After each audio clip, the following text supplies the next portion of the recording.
91 เมกะเฮิรตซ์ให้ความรู้คู่ความสุขท่านผู้ฟังกำลังให้เกียรติติดตามรับฟังสถานีวิทยุกระจายเสียงแห่งประเทศไทยจังหวัดแพร่สำนักประชาสัมพันธ์เขต 3 กรมประชาสัมพันธ์ทำการส่งกระจายเสียงด้วยระบบ FM Stereo Multiplex ความถี่ 91 เมกะเฮิรตซ์จากที่ทำการอาคารสถานีบ้านสองแควหมู่ที่ 7 ตำบลป่าแมดอำเภอเมืองจังหวัดแพร่จากนี้ไปขอเชิญท่านรับฟังรายการคณะกรรมการธรรมาภิบาลพบประชาชนโดยคณะกรรมการธรรมาภิบาลจังหวัดแพร่ครับ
ครับกล่าวสวัสดีครับท่านฟังที่เคารพทุกท่านครับท่านกำลังติดตามรับฟังรายการคณะกรรมการธรรมาภิบาลจังหวัดแพร่เพื่อประชาชนวันนี้ผมว่าที่ร้อยตรีภากินชมพูพันธ์รองประธานกรรมการธรรมาภิบาลจังหวัดแพร่มาจัดรายการนะคนเดียวครับเพราะว่าคุณธีรพงศ์ที่ปรึกษาติดภารกิจนะในวันนี้ก็มีคณะที่ปรึกษาของรัฐมนตรีว่าการกระทรวงวัฒนธรรมมาเดินทางมานะครับเพื่อประชุมนะครับเกี่ยวกับเรื่องของคูเมืองแพร่นะครับที่มีปัญหาเกี่ยวกับเรื่องของการดำเนินคดีเรื่องของร้องทุกข์นะฮะกับเทศบาลเมืองแพร่นะครับจังหวัดแพร่ของเขานะครับซึ่งทราบว่าก่อนจะดำเนินการเกี่ยวกับเรื่องของขุดลอกนะครับคูเมืองของจังหวัดแพร่ที่ห้องว่าน้ำคือนะครับก็มีปัญหาอยู่น้อยในช่วงของเรื่องโครงการยังไม่ได้รับอนุญาตนะครับจากกระทรวงวัฒนธรรมก็เป็นเรื่องที่ดำเนินการกันไปนะเป็นไปตามกฎหมายนะครับก็คงจะติดตามนะครับเรื่องของความคืบหน้าน่าจะมีความคืบหน้านะครับในเรื่องของการเจรจาไกลเกลี่ยกันนะเกี่ยวกับเรื่องของการแจ้งความร้องทุกข์นะที่บริหารอนุญาตนะครับเพราะว่าคูเมืองของจังหวัดแพร่เนี่ยครับได้ขึ้นทะเบียนเป็นนะครับมรดกของในความรับผิดชอบของกระทรวงวัฒนธรรมนะครับก็เป็นไปตามกฎหมายนะครับในเรื่องของโบราณวัตถุอย่างทั้งหลายนะครับในแต่ละจังหวัดในแต่ละแห่งนะก็น่าจะบ่มีปัญหานะครับเพราะว่ามีความตั้งใจเหมือนกันนะในเรื่องของการที่จะทำมือนะครับเกี่ยวกับเรื่องของคูเมือง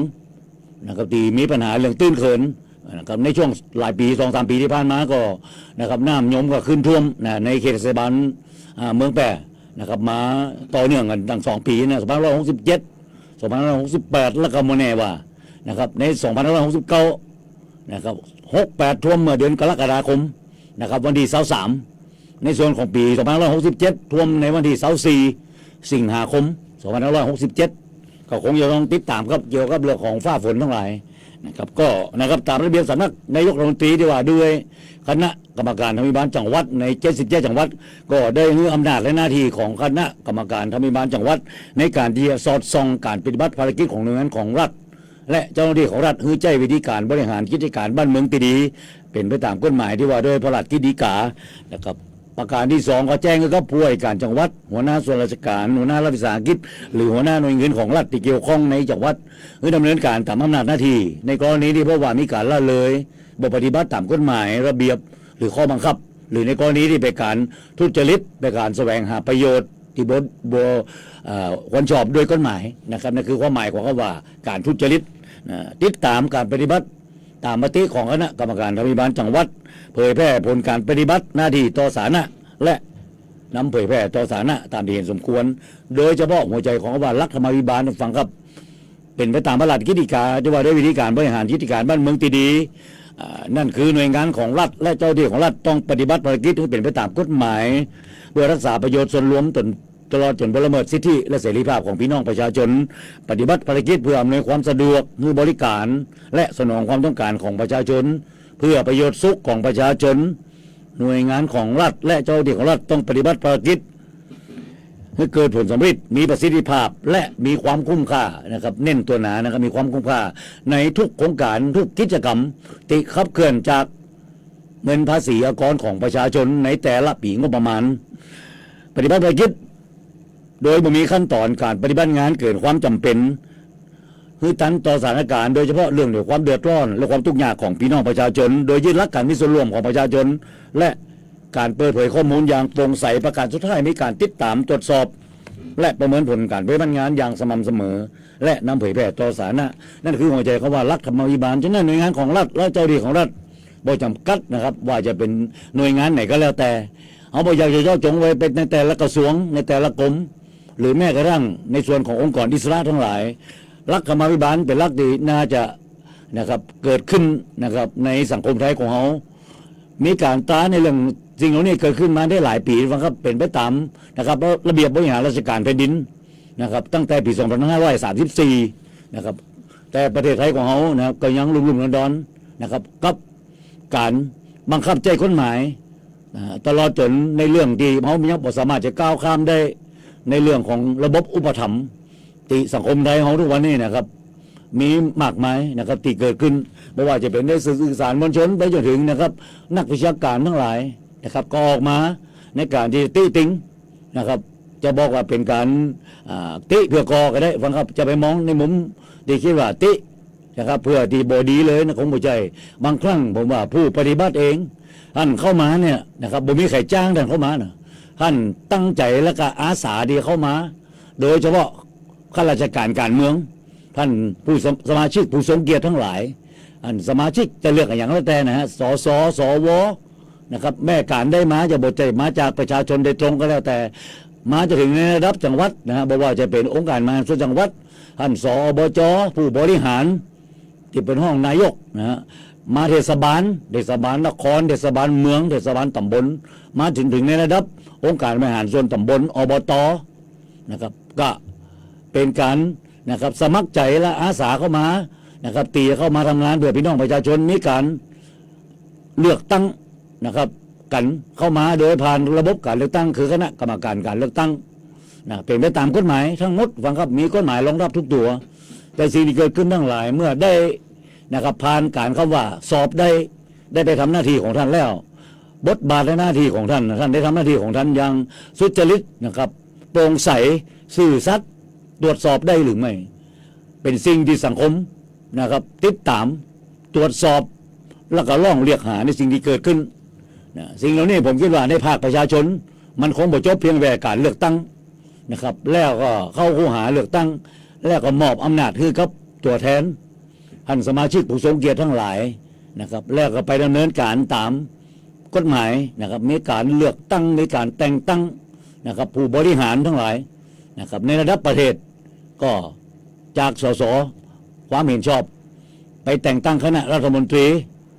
ที่มี1นายกรัฐมนตรีและรัฐมนตรีบ่เกิน35-36ท่านเป็นไปตามกฎหมายสูงสุดของประเทศนั่นคือกฎหมายรัฐธรรมนูญนะครับซึ่งได้ตราไว้ตั้งแต่ปี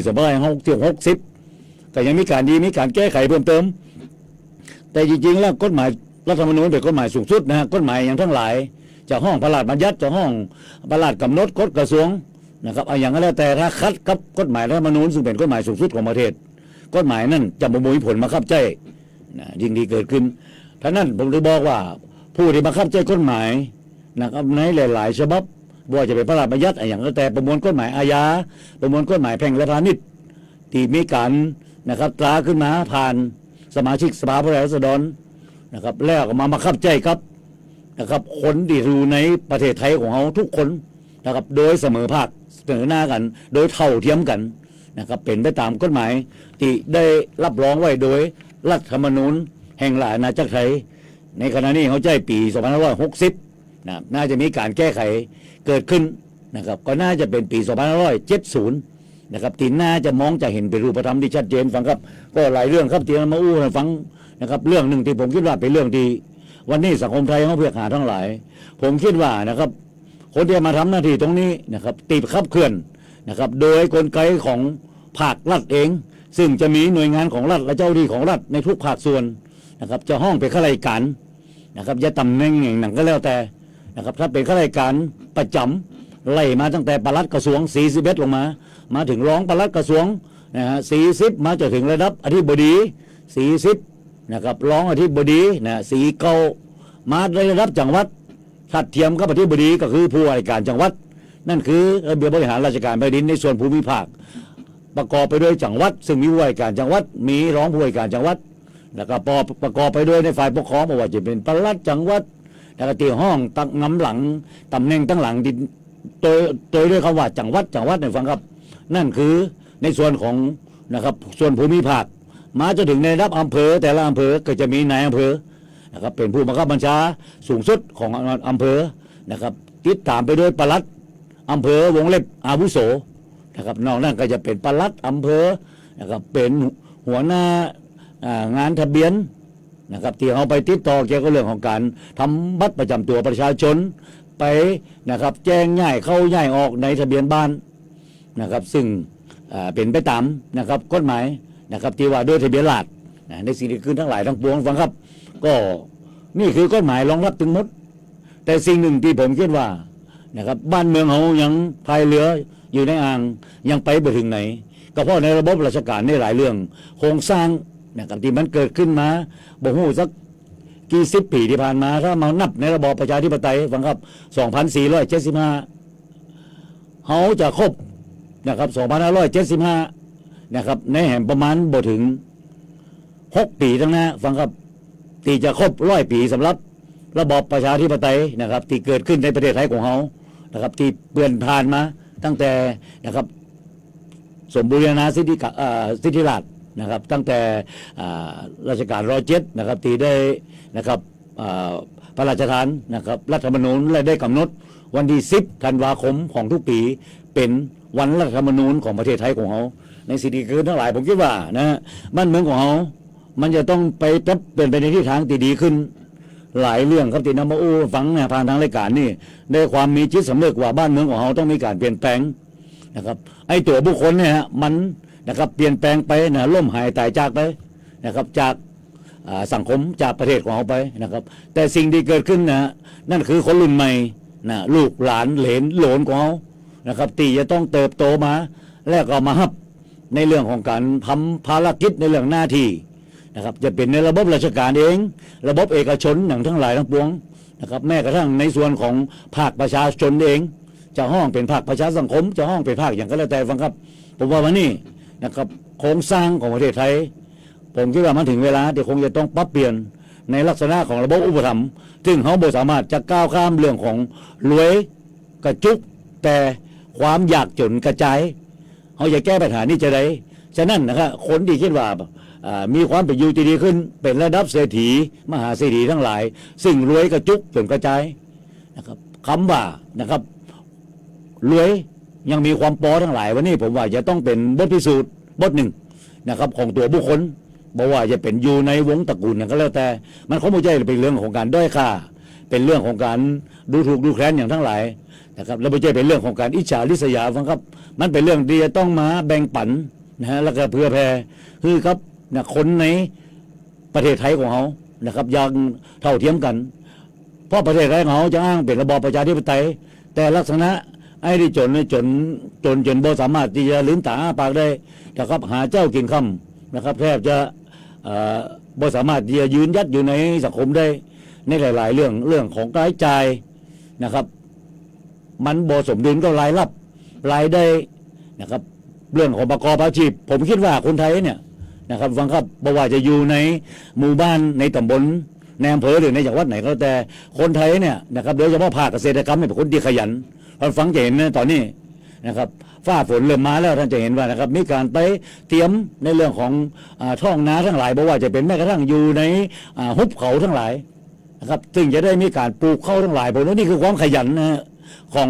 พี่น้องคนไทยของเขาแม้กระทั่งจะเป็นคนที่อาจจะกล่าวได้ว่าเป็นพี่น้องเจ้าให้เจ้านาทั้งหลายนะครับแต่ก็ยังมีความขยันในแต่ละฤดูกาล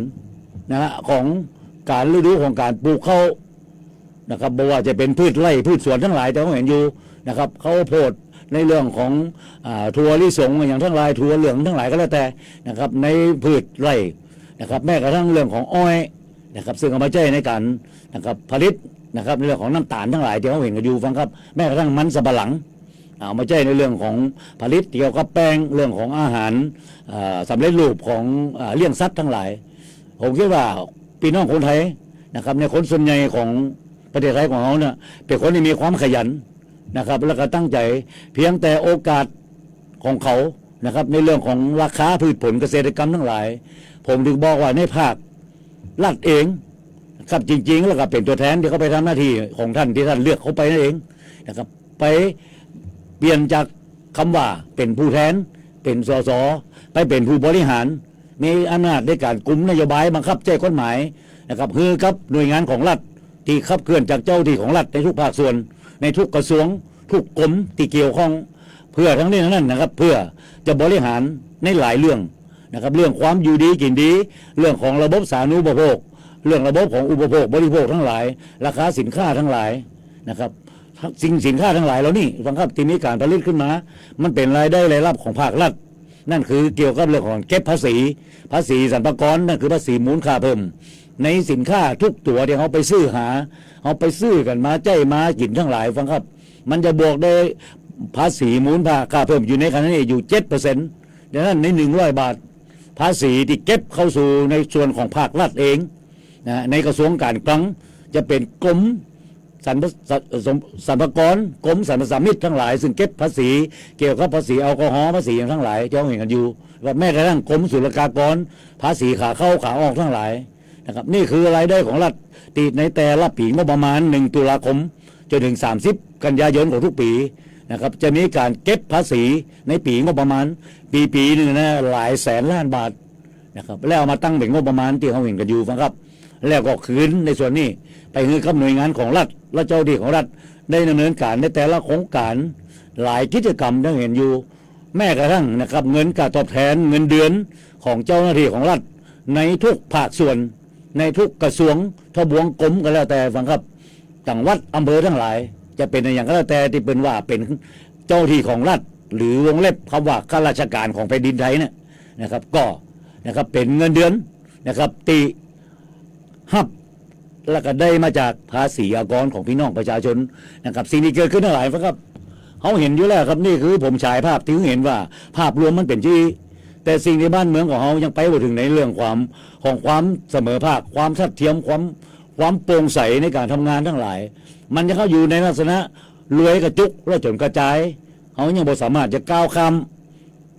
ปนในเรื่องของระบบอุปถัมภ์ในประเทศไทยของเขาจะแก้ไขปัญหานี้จะได้ผมคิดว่าการตื่นตัวของภาคประชาชนพี่น้องประชาชนทั้งหลายเนี่ยซึ่งเป็นคนส่วนใหญ่นะครับของประเทศไทยของเขาผมบอกได้เลยบ่ต่ำกว่า 70% อยู่ในภาคประชาชนภาคเอกชนมีเพียงคนที่อยู่ในภาครัฐบาลภาครัฐวิสาหกิจนะครับจะมีเงินเดือนประจำทั้งหลายอย่างนั้นแล้วแต่นะครับมีเรื่องของเบี้ยประชุมเรื่องของความอำนวยความสะดวกทั้งหลายลดประจำตำแหน่งการไปทำหน้าที่ที่ไหนก็แต่ก็สามารถได้ใจลดนะครับโดยที่ไม่ต้องใจลดส่วนตัวนะครับเติมน้ำมันอย่างฟรีทั้งหลายนะครับสิ่งเหล่านี้ก็เป็นเงินภาษีอากรของเขาที่อำนวยความสะดวกคือกับในส่วนของหน่วยงานของรัฐและเจ้าหน้าที่ของรัฐฉะนั้นผมถึงบอกว่า คนที่ได้รับผลกระทบคือในภาคประชาชนเจ้าห้องเอกชนหรือห้องภาคผู้ใช้แรงงานก็แล้วแต่มันก็ยังเป็นสิ่งที่คิดว่าบ้านเมืองเขานะครับยังไปบ่ถึงไหนเนี่ยความทัดเทียมในสิ่งที่เกิดขึ้นมันจะเกิดขึ้นได้นะครับในเมื่อพี่น้องคนไทยด้วยกันเนี่ยนะครับคิดว่ามันถึงเวลาแล้วที่เขาจะต้องมาร่วมคิดเพื่อแบ่งปันกันไม่ใช่มาคิดเพียงได้ว่านะครับคนรวยจนบ่ฮู้จะยากจะได้นะคนจนก็จนจนบ่สามารถจะ ขอประทานโทษนะฮะตีขับเคลื่อนนะครับในครอบครัวของเขาเองได้ท่านจะเห็นว่าจะเปิดเทอมในเร็วนี้ปัญหาเรื่องของการศึกษาการเรียนฟรีทั้งหลายนะครับเขาแก้อู้โดยตลอดว่าจะเรียนฟรีตั้งแต่เกิดไปจนถึงจบภาคบังคับนั่นคือม.6 หรือปวชขั้นต่ำ ยังมีการขยายไปถึงนะครับอนุปริญญาไม่ว่าจะเป็นในส่วนของปวสนะครับในส่วนของวิทยาลัยอาชีวะวิทยาลัยเทคนิคทุกวันนี้ขยายไปจนถึงระดับปริญญาตรีนะครับแต่สิ่งที่เกิดขึ้นทั้งหลายมันยังไม่เป็นรูปธรรมไม่ว่าจะเป็นในส่วนของการศึกษานะครับลูกหลานเขาหลายคนเรียนหนังสือดีนะครับได้รับโอกาสในการเข้าไปเรียนศึกษาอยู่ในคณะดีๆนะครับคณะวิศวกรรมคณะเภสัชกรรมแม้กระทั่งคณะแพทยศาสตร์นะครับคณะทันตกรรมทั้งหลายเรื่องที่เกิดขึ้นแต่ครอบครัวพ่อแม่ยากจนหาเจ้ากินค่ำบ่สามารถที่จะส่งเสียเลี้ยงด้วยส่งเสียได้นะครับสิ่งเหล่านี้วันนี้ลักไปยังมีในส่วนหนึ่งเรื่องของกยศก็ยังเป็นปัญหาอยู่นะครับผมถึงบอกว่าภาครัฐว่าเนี่ยผมคิดว่าการจะสร้างสังคมสร้างบ้านเมืองเอาดีขึ้นผมว่าคนจะสร้างติดเรื่องของบุคลากรคือตัวบุคคลโดยเฉพาะลูกหลานของเขานะครับลูกหลานเหลนของเขาซึ่งเป็นคนรุ่นใหม่เป็นเจเนอเรชันนะบอกว่าจะเป็นในเจน Y เจน Z มาจะห้องอย่างนั้นก็แล้วแต่นะครับตั้งแต่เกิดมาในขณะนี้มาจนถึงในอายุนะครับมาจนถึงในเจนที่ทำงานในขณะนี้จะเป็นเจน X หรือเจน Y ก็แล้วแต่ผมคิดว่ามาถึงเวลาที่บ้านเมืองของเขาเนี่ยผู้นำทั้งหลายในประเทศไทยของเขาต้องมีความจริงใจในสิ่งที่เกิดขึ้นท่านหันก็ไปมองนะปู่ย่าตายายของเขาเนี่ยนะครับได้รับลาไปแล้วเนี่ยนะครับสิ่งที่เขาทิ้งอย่างไว้ทั้งหลายเนี่ยถ้าเป็นสิ่งที่ดีเขาก็สานต่อแต่สิ่งที่คิดว่าทำเมื่อโอกาสของสังคมไทยเขาไปบ่ถึงไหนเขาก็คงจะต้องถึงขั้นจะต้องอาจจะต้องยกเลิกก็ต้องยกเลิกนะครับทุกสิ่งทุกอย่างย่อมมีการเปลี่ยนแปลงนะครับมีการแก้ไขมีการเพิ่มเติมนะครับติเพื่อกอทั้งหลายนะครับก็เพื่อจะทำเมื่อบ้านเมืองเขามันดีขึ้นก็คนเขาเขามีอย่างมากมายฟังครับในสัจธรรมแล้วนะครับมันก็กินแก่อิ่มจะมีเงินนะครับรวยล้นฟ้าทั้งหลายเขาไปงานเขาดำเขาก็เห็นว่ามีอยู่แค่นั้นนะครับเขาบอกเคยเห็นมีดอกไม้จันทร์ที่ทำด้วยแบ่งนะครับบอกว่าจะเป็นสีเขียวสีแดงสีม่วงก็แล้วแต่บอกเคยมีฟังครับก็มีอยู่แค่นั้นแต่สิ่งที่เกิดขึ้นในสัจธรรมที่เกิดขึ้นผมคิดว่าบ้านเมืองเขาบางครั้งประเทศเขาเป็นประเทศที่โชคดีนะครับอย่างน้อยมีพุทธศาสนานะครับเป็นศาสนาประจำชาติแต่ทุกศาสนานะครับสอนให้คนเป็นคนดีทั้งหลายแต่สิ่งที่เกิดขึ้นผมบอกเลยว่าบ้านเมืองของเขานะครับยังไปบ่ถึงไหนจากความบางครั้งอคติแล้วก็เห็นแก่ตัวในสิ่งที่เกิดขึ้นนะครับคนเก่งมีมากมายแต่คนที่มีความกล้าหาญนะครับแทบจะหาได้น้อยเปอร์เซ็นต์ที่เกิดขึ้นในสังคมไทยน้อยมากเขาอย่าสร้างนะครับสิ่งเหล่านี้ได้จะได้นะครับจะติดอาวุธทางปัญญาติดความกล้าหาญนอกจากมีมันสมองที่ดีนะครับมี IQ สูงนะครับในเรื่องของ EQ กับสิ่งที่สำคัญครับในเรื่องของมนุษยสัมพันธ์นะครับก้าวข้ามในสิ่งที่ว่ามันบ่มีประโยชน์กับส่วนรวมทั้งหลายนะครับลดละในสิ่งที่เกิดขึ้นทั้งหลายผมว่าบ้านเมืองของเราน่าจะดีขึ้นตอนนี้ทางด้านผมว่าอยู่ที่ผู้หลักผู้ใหญ่ผู้นำทั้งหลายแม้กระทั่งผู้ที่เขาไปทำหน้าที่ในแต่ละตำแหน่งไล่มาแต่ในระดับฝ่ายบริหารของประเทศไทยของเราตั้งแต่นายกรัฐมนตรีรองนายกรัฐมนตรีมาจะถึงรัฐมนตรีว่าการรัฐมนตรีช่วยว่าการนะครับในตำแหน่งการเมืองที่เกี่ยวข้องกับนะครับรัฐมนตรีทั้งหลายไม่ว่าจะเป็นเลขารัฐมนตรีนะครับที่ปรึกษารัฐมนตรีอย่างก็แล้วแต่ในสิ่งที่ขึ้นผมว่ามันถึงเวลาที่บ้านเมืองของเขาคงจะต้องมีการปรับเปลี่ยนในสิ่งที่เกิดขึ้นแล้วผมคิดว่าอนาคตของนะครับลูกน้องนะลูกหลานเหลนของเขาเนี่ยนะครับที่จะเติบใหญ่ขึ้นมาแล้วจะมารับผิดชอบสังคมไทยของเขาเนี่ยจะเขาไปทำหน้าที่ตรงนี้ผมว่าบ้านเมืองของเขาน่าจะทำเมื่อบ้านเมืองของเขาเดินไปในทิศทางที่ถูกต้องนะครับและก็สร้างความเป็นธรรมให้เกิดขึ้นในประเทศไทยของเขาระบบของประเทศไทยของเขานะครับกฎหมายผมบอกเลยในฐานะอยู่ในแวดวงของกฎหมายตลอดของการนะครับมีหนังสือแล้วก็ มาทำงานนะครับมาถึงในขณะนี้ก็ถือว่าเป็นนักกฎหมายคนหนึ่งก็คิดว่ากฎหมายบ้านเมืองของเขาหลายฉบับการล่าหลังก็ต้องมีการนะครับยกเลิกก็ต้องมีการแก้ไขเพิ่มเติมแล้วก็ตราขึ้นมาใหม่เพื่อให้ตันกับยุคตันสมัยนะครับระวางโทษทั้งหลายซึ่งเมื่อหลายปีก่อนเนี่ยนะครับระวางโทษอาจจะต่ำนะครับจำคุกบ่เกิน1 ปีบ่เกิน2 ปีนะทุกวันนี้นะความผิดอย่างมากมายเนี่ยนะครับมันต้องเพิ่มระวางโทษให้สูงขึ้นเพื่อนะครับจะได้นะครับบังคับคือกับคนที่คิดว่าจะทำผิดกฎหมายเนี่ยได้เก่งกลัวต่อคำว่ากฎหมายอาญาของแผ่นดินที่เกิดขึ้นแต่หลายเรื่องผมคิดว่าลำพังแต่เอากฎหมายมาบังคับใช้อย่างเดียวคงบ่ได้นะครับในระบบของนะครับการที่จะทำให้นะครับพี่น้องคนไทยของเขาเนี่ยนะจะมีจิตสำนึกและมีความเก่งตัวผมคิดว่าในเรื่องของฮิริโอตปะในเรื่องของพุทธศาสนาก็เป็นสิ่งที่คนจะต้องสอนอยู่ในหลักสูตรวิชาหน้าที่พลเมืองหรือวิชาศีลธรรมนะครับที่เขาเคยเรียนมาตั้งแต่สมัยประถมศึกษานะครับน่าจะต้องนำกลับมาใช้ในหลักสูตรของการศึกษาของกระทรวงศึกษาธิการนะครับแม้กระทั่งวิชาภาคบังคับในส่วนของระดับอนุปริญญาหรือในระดับปริญญาตรีผมคิดว่าวิชาภาคบังคับติดบังคับเรียนมันควรจะต้องมีวิชาเหล่านี้เป็นวิชาพื้นฐานนะครับอย่างน้อยๆผมคิดว่ายังจะรับมือนะครับบ้านเมืองของเขาเนี่ยนะครับจะได้ศึกษาในสิ่งที่เกิดขึ้นก่อนที่มาฮับใจนะครับบ้านเมืองของเขาบอกว่าจะอยู่ในตำแหน่งในหน่วยงานของรัฐในฐานะเป็นเจ้าที่ของรัฐหรือแม้กระทั่งที่จะมีนะครับจิตอาสาที่เข้าไปอาสาเข้าไปเพื่อจะไปทำงานในระบบการเมืองไทยของเขานะครับในการที่จะสมัครลงรับเลือกตั้งทั้งหลายนะครับไปทำหน้าที่ของเขาในการที่จะกลุ่มนโยบายทั้งหลายนะครับแล้วก็เป็นตัวที่จะไปกำหนดกฎเกณฑ์นะครับเกี่ยวกับการทำงานคือกับข้าราชการประจำหรือเจ้าที่ของรัฐที่เกี่ยวข้องผมคิดว่าก็จะทำให้บ้านเมืองของเขาเดินไปในทางถูกต้องรัฐธรรมาภิบาลนะครับที่อู้โดยตลอดบ้านเมืองเขาบอกไปถึงไหนบางครั้งนะครับการที่อู้ก็โดยตลอดภาษาชาวบ้านง่ายๆรูปหน้าป้าจมูกยังเราเห็นกันอยู่นะครับแล้วก็มองในเรื่องของหน้าโดยที่แทนที่จะต้องดูจากความผิดเป็นหลักโดยบอกโอ้คนกระทำความผิดจะจื่อเสียงเลี้ยงน้ำหรือน้ำสกุลอย่างก็แล้วแต่ผมคิดว่าในสิ่งเหล่านี้ถ้าเขาสามารถที่จะดำเนินการได้เนี่ยนะครับเขาจะทำให้ในระบบของการที่ช่วยเหลือกันในสิ่งที่บ่ถูกต้องนะครับตาม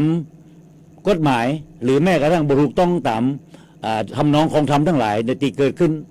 ผมคิดว่าบ้านเมืองของเขาก็น่าจะปรับเปลี่ยนไปได้รัฐธรรมาภิบาลนะครับที่เกิดขึ้นมาตราขึ้นมาตั้งแต่ปี2552เกิดระเบียบสำนักนายกรัฐมนตรีเดียวว่าโดยคณะกรรมการธรรมาภิบาลจังหวัดก็ถือว่าเป็นนะครับลู่ทางที่เกิดขึ้นแต่ความจริงใจบังคับในส่วนของคนที่กำกับดูแลทั้งหลายท่านมีความจริงใจขนาดไหนในการได้คิดว่าทุกหน่วยงานของรัฐและเจ้าหน้าที่ของรัฐนะครับผมจะต้องทำหน้าที่ด้วยความซื่อสัตย์นะครับโปร่งใสและตรวจสอบได้องค์กรอิสระแต่ยังบ่พ้นมันคือหน่วยงานของรัฐนะครับแล้วก็คนที่ขับเคลื่อนก็เป็นเจ้าที่ของรัฐจะห้องอย่างก็แล้วแต่ผมคิดว่าค่าของคนอยู่ที่ผลของงานค่าของหน่วยงานของรัฐนะครับไม่ว่าจะเป็นองค์กรอิสระปปชปปทสตงแม้กระทั่งในส่วนของกรมสอบสวนคดีพิเศษดีไทยยิ่งซ้ำไล่นะครับในส่วนของหน่วยงานของรัฐเองบอกว่าในส่วนของที่บังคับนะครับใจกฎหมายนะสำนักงานตำรวจแห่งชาติซึ่งกฎหมายหลายฉบับนะครับที่จะต้องดำเนินการเข้าไปในกระบวนการยุติธรรมซึ่งเริ่มต้นจากสำนักงานตำรวจแห่งชาติที่เข้าไปในแต่ละสถานีตำรวจภูธรนะครับในทุกแห่งที่มีพนักงานสอบสวนนะครับที่ผิดชอบเกี่ยวกับการเรื่องลับเรื่องราวร้องทุกข์นะครับเพื่อเกิดเป็นคดีอาญาที่ผิดกฎหมายอย่างที่เกิดขึ้นการบังคับเจ้ากฎหมายเพราะว่ามันคนจ้องใจบังคับเจ้ากฎหมายอย่างเข้มข้นแล้วก็ด้วยความเป็นธรรมนะครับแล้วก็ให้โอกาสนะครับกับสิ่งที่คิดว่าบ่มีความเป็นธรรมก็จะต้องนะครับกระบวนการยุติธรรมจะต้องเกิดขึ้นอย่างเป็นรูปธรรมก็น่าเป็นสิ่งที่น่ายินดีครับในเรื่องของประธานศาลฎีกานะครับท่านนี่ก็ได้มีคำนะครับเสนอแนะของประธานศาลฎีกาที่เกิดขึ้นในเรื่องของการฟ้องปิดปากนะครับโดยเฉพาะผมคิดว่ามันเป็นเครื่องมือในส่วนของข้าราชการการเมืองทั้งหลายอย่างที่เกิดขึ้นแต่สิ่งหนึ่งที่ผมบอกโดยตลอดว่ามันเกิดปัญหาขึ้นเนี่ยกับคิดว่าบอกว่าผมคิดว่าคนที่เขาจะนำสิ่งดีก็ว่าเป็นเรื่องเกี่ยวกับสาธารณะทั้งหลายเนี่ยนะครับตีไปดำเนินการเกี่ยวกับเรื่องของการให้ข้อมูลทั้งหลายเกี่ยวกับโดยเฉพาะ เรื่องของการทุจริตคอร์รัปชันเรื่องของการช่อราดบังหลวงเรื่องของการโกงกินนะครับจากเงินภาษีอากรของประชาชนผมอู้ยี่เลยนะงบประมาณทั้งหลายเนี่ยเป็นเงินภาษีอากรของประชาชนคนที่เข้าไปเกี่ยวข้องไม่ว่าจะเป็นหน่วยงานของรัฐโดยขับเคลื่อนจากเจ้าที่ของรัฐในทุกระดับนะครับตีไปทำหน้าที่ตรงนี้โดยมีข้าราชการการเมืองนะครับเข้าไปกำกับกลุ่มนโยบาย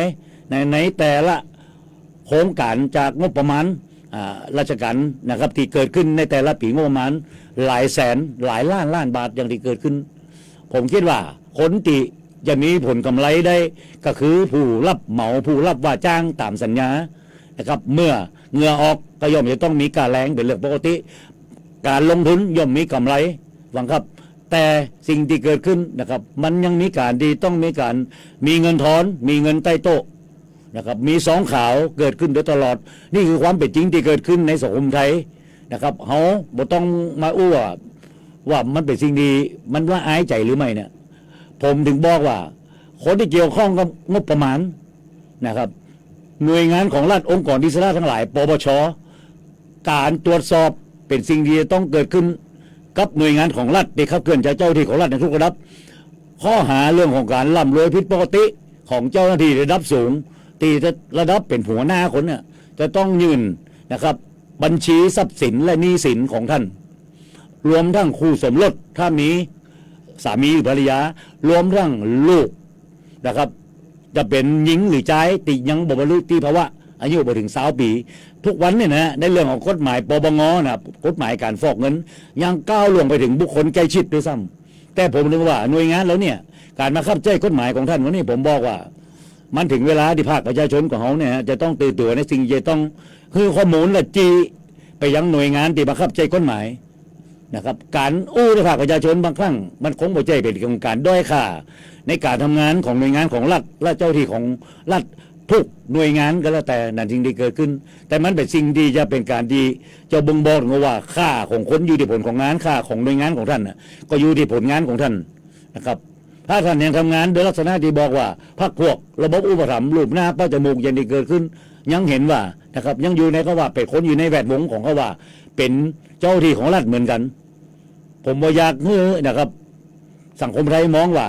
นะครับภาษาที่อู้กันเป็นภาษาชาวบ้านฟังครับบอกว่าแมงวันเนี่ยมันบ่ตอบแมงวันกับเด้งเนี่ยผมบอกว่าอย่างนี้เกิดขึ้นนะครับในฐานะว่านะครับถ้าเป็นข้าราชการการเมืองก็เป็นถือว่าเป็นผู้ท่านผู้สมาชิกผู้ทรงเกียรติทั้งหลายมาชุมในของข้าราชการประจำนะครับเจ้าห้องหน่วยงานเจ้าห้องเจ้าที่ของรัฐในระดับไหนก็แล้วแต่ท่านก็เป็นคนที่มีเกียรตินะครับเป็นข้าราชการของแผ่นดินนะครับข้าราชการที่รับใช้นะครับแผ่นดินโดยนะครับกินเงินเดือนจากภาษีอากรของประเทศไทยจากพี่น้องประชาชนทั้งหลายที่ยื่นเสียภาษีก็ท่านโดยเฉพาะภาษีมูลค่าเพิ่มใน 7% ซึ่งฮึมว่ากระทรวงการคลังก็จะขึ้นเป็น 10% แต่โดยภาวะเศรษฐกิจในขณะนี้นะฮะตีภาวะของน้ำมันนะครับภาวะน้ำมันของโลกนะครับในขณะนี้ประเทศไทยของเรายืนที่น้ำมันดีเซลลิตรถึง42 บาทยังบ่ลงมาถึง40สิ่งที่เกิดขึ้นหลายเรื่องนะทุกท่านครับเป็นเรื่องที่คงจะไปบ่ถึงไหนเกี่ยวกับงบประมาณปี2569ในส่วนนี้คณะกรรมการพยาบาลที่ผมนะครับมีโอกาสเข้าไปทำหน้าที่ตรงนี้คิดว่างบประมาณในปี2569คงจะคืนโครงการไปมากมายเพราะนะครับเรื่องของระบบ TOR ที่ได้กำหนดกันนะครับตั้งแต่1 ตุลาคม 2568ซึ่งปีงบประมาณ2569เริ่มต้นนะครับ TOR ทั้งหลายนะครับเรื่องของการกำหนดราคากำหนดสเปคทั้งหลายและก็อยู่ในโครงการทั้งหลายกี่แสนกี่ล้านบาททั้งหลายแต่ละโครงการเนี่ยเขาคำนวณ TOR นะครับนี่น้ำมันดีเซลลิตรนะครับบ่เกิน30 บาทในขณะนั้นซึ่งรัฐสามารถตึงราคาได้นะฮะในราคาบ่เกิน30 บาทแต่ในวันนี้ถ้าหากจะมีการดำเนินการในแต่ละโครงการแต่ละกิจกรรมทั้งหลายยังเป็นราคาที่งบประมาณนั้นกำหนดไว้ในน้ำมันดีเซลลิตรละ30 บาทในขณะที่น้ำมันในขณะนี้ที่เขาไปเติมเนี่ยหน้าปั๊มทั้งหลายก็ลิตรหนึ่งประมาณ42 บาทอย่างที่เกิดขึ้นฉะนั้นนะผู้รับว่าจ้างผู้รับเหมาคงบ่สามารถที่จะซื้อแบบจะยื่นในระบบ e-building อย่างทั้งหลายจะเป็นสอบราคาตกลงราคาผมว่ามันคงเป็นไปไม่ได้คงจะเข้าคืนงบประมาณในช่วงเวลาที่เหลืออยู่ตั้งแต่เดือนมิถุนายนกรกฎาคมสิงหากันยายนแหม4 เดือนก็คงจะต้องไปว่ากันฟังครับในงบประมาณปี2570 นะครับคงจะต้องมีการดำเนินการใหม่ในสิ่งเกิดขึ้นหลายโครงการคงบ่สามารถที่เข้าไปสอดส่องได้ในนะครับบทบาทและหน้าที่และอำนาจหน้าที่ของคณะกรรมการของวิบาลแต่ถ้ามีโครงการไหนที่เกิดขึ้นนะครับอย่างโครงการอยู่ใกล้ๆกับสวทแปะแห่งนี้นะครับ25ล้านบาทก็ได้ดำเนินการนะครับโดยเป็นการรับว่าจ้างของบริษัทมีรัฐนะครับของได้ดำเนินการแล้วนะครับก็คงจะต้องติดตามนะครับเป็นโครงการงบพัฒนาจังหวัดแปะเป็นงบของบริการจังหวัดนะคงจะติดตามสิ่งที่เกิดขึ้นครับวันนี้รายการคณะกรรมการของบ้านจังหวัดแปะพบประชาชนนะครับด้วยความสำนึกนะใน